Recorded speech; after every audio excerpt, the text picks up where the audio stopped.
NBC News produced 2 minutes of what was effectively propaganda for the Trump administration and broadcast across the country, warping what is actually happening on the ground in Minneapolis.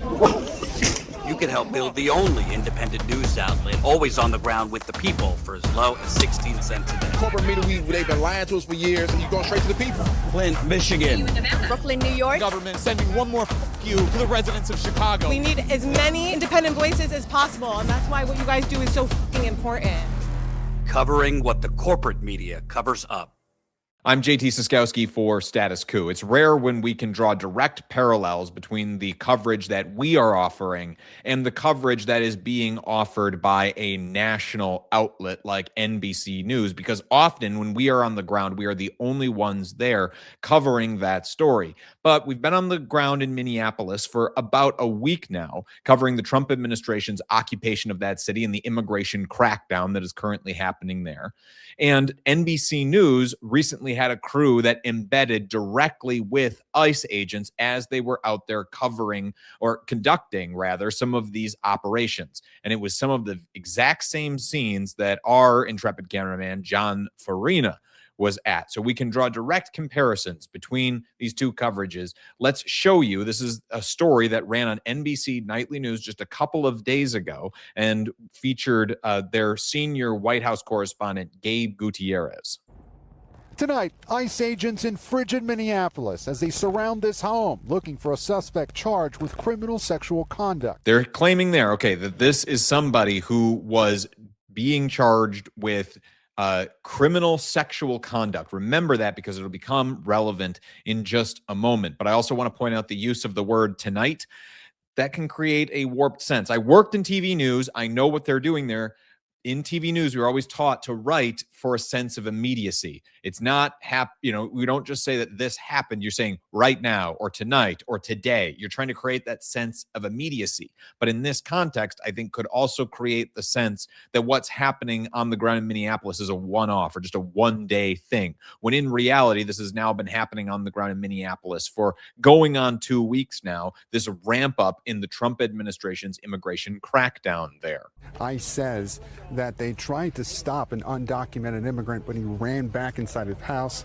They've now returned with the technical team and a warrant. This is the first instance that we have of Gutierrez using the phrase ICE says or the Department of Homeland Security says, et cetera, attributing information directly to the federal government, implying that journalists for NBC News have not directly verified this information for themselves. I know, again, because I worked in broadcast news, that's what you're taught to do. If you don't know it to be true, if you weren't there to get it firsthand or haven't confirmed it with multiple sources, then attribute the information. That's what he's doing here. So effectively, just advancing the administration's narrative. They say this person was inside this house, and they say that they have a warrant for this arrest. Federal officers then going inside, making an arrest. Not their original target, but also undocumented, ICE said. Yeah, there they go. Okay, so the NBC acknowledges that that person that ICE arrested after going inside of that home was not their original target. Not their original target. And if I'm going to play it one more time, pay attention to whose face is blurred here. It's going to be the ICE agent on the left side of the screen has his face blurred by NBC News, whereas the person who's being perp walked, that's what that is. It's called a perp walk. If you're not familiar with the term, it is a term from news where authorities will bring somebody out who they have either captured or charged or just want to make look guilty. They'll parade them out in front of TV cameras, in this case, the NBC News camera that was there filming, even though, as they admit here in the piece, this is not the person they were there to get. They are claiming that this is another undocumented person, but this person does not merit having their face blurred. The agent, who is ostensibly, someone working for the federal government, has signed up to be a civil public servant, does get their face blurred here, but that person in the middle does not get the same humane treatment and also is now, just by association, being associated with the quote-unquote criminal sexual conduct that was made reference to earlier in the story.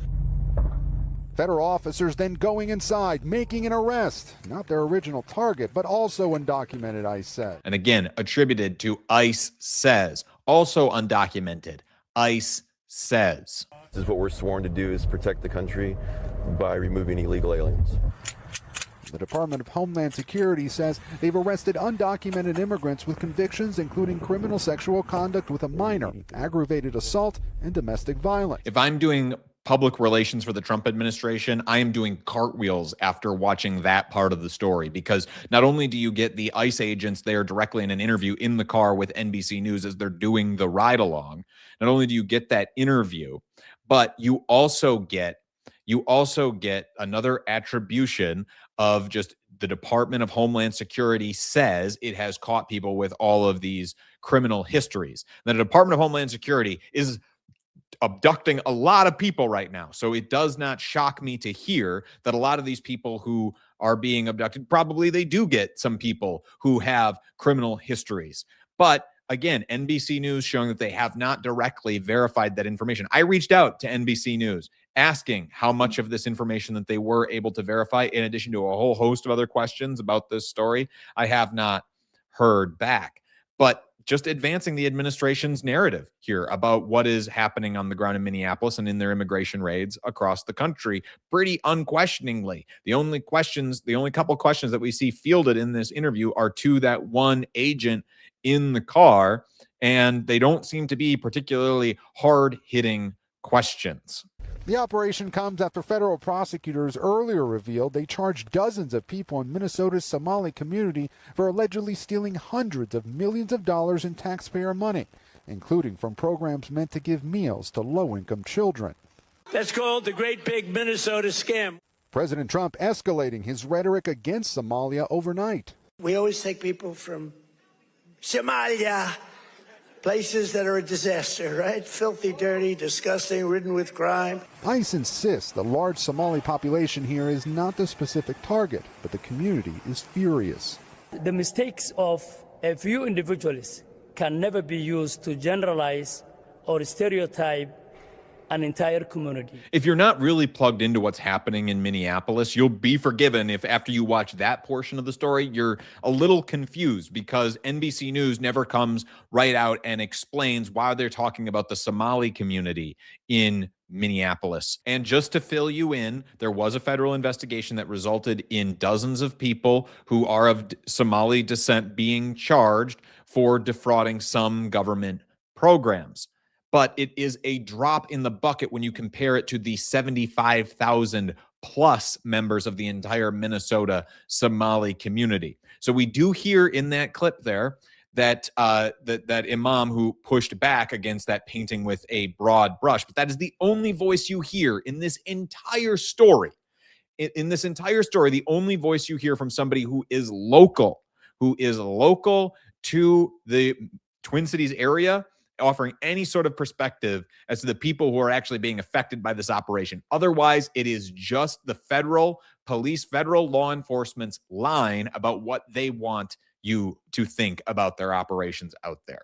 I've been in the Twin Cities reporting, asking people questions about what is happening on the ground. If you're not, get subscribed so you can see some of those stories as we publish those interviews, or go and look at the coverage that we have already published on our YouTube channel. But President Trump seized on that investigation and used it to make some racist comments about the Somali community. You heard some there just played in the NBC News piece. Again, just advancing, here's what the administration is saying, without really offering the pushback of anybody pointing out, hey, this is just racism. This is just otherizing a community for this administration to be able to distract from the current state of the economy or from the Epstein emails or any of the other myriad of scandals that the Trump administration is dealing with right now. They want to look tough. They want to look like they're cracking down on someone, and they want to make you feel like you're part of the in-group. And you're not part of that evil out-group that they're trying to paint the Somali community to be.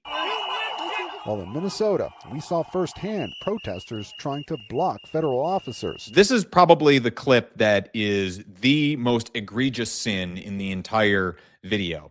What we hear there from Gutierrez is him saying, we saw firsthand protesters try to block the ICE agents, and that's it.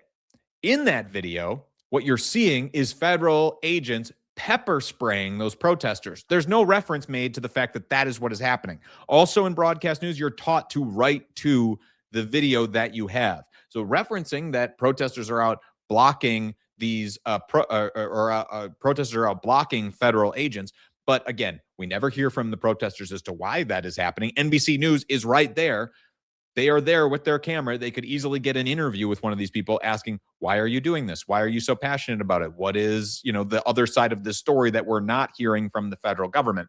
But there is no interview like that, if it even happened, played in this piece. I talked to our own John Farina, who was there on the ground at this exact same scene.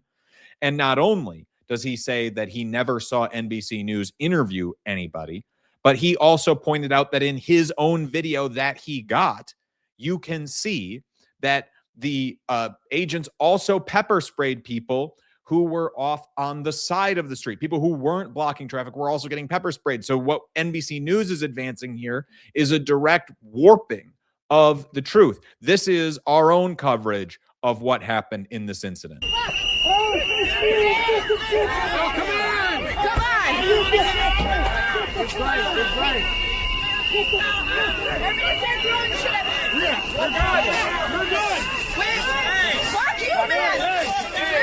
So there you see the agents get out of the vehicle, go out of their way to go after someone who is already behind the vehicle and off to the side of the road to pepper spray her and then continue to go after her. And that same person in that orange coat that you just saw was also in the NBC News video. So why isn't NBC playing that clip if they have it? Maybe they didn't get it. Maybe they didn't get it. That is understandable. I don't know, because even though I asked questions about what they were able to get and who they talked to, I have not heard back from NBC News. But I mean, I'm trying to be as generous as I can here, but that is creating a very warped perception, just presenting the protesters as the ones who are out, doing something wrong, when you have federal agents also using heavy-handed force on people that they don't need to use it on, people who are no longer blocking the street. This is how the story concludes. What do you say to critics of ICE who say you don't always go after the worst of the worst? I say that on top of the worst, that our job is to enforce the immigration laws. Every one of these individuals that we arrest has due process. ICE says around 100 federal agents are now part of this operation in the Twin Cities, with more than 50 arrests just today. That was the closest to a hard-hitting question that we get in this entire interview, is what do you say to critics who say you're not just getting the worst of the worst? Even though that reporter, even though Gabe Gutierrez could say, we watched you. Now, maybe this interview happened before the incident at the house where they force entry and grab somebody that, wasn't their target.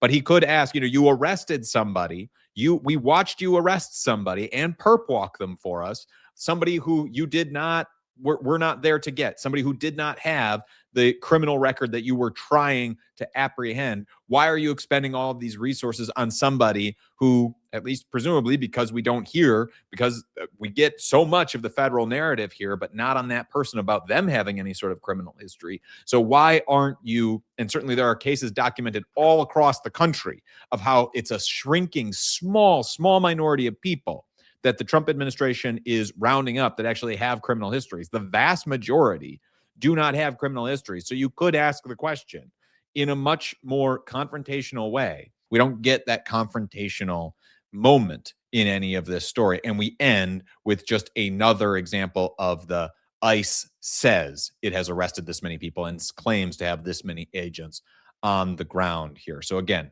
just more of the administration's narrative that's being advanced. So if there's anything that begins to illustrate the importance of independent media, I think it is this story. The fact that we are able to show you our on-the-ground coverage and show you so many of these moments that aren't captured and played in these little 2-minute news bites that are played on the evening news every night, that we can show you that, I think is a real value in our society in this day and age.